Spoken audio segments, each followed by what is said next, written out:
Сватове, защо не праща вече?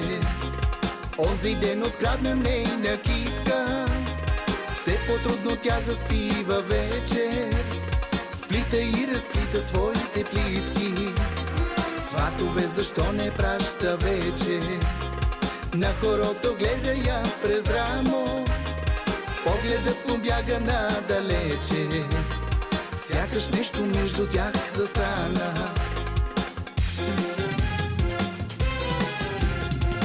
Сватове, ще праща ли, не казва, днес надигна тя от тях пред жама.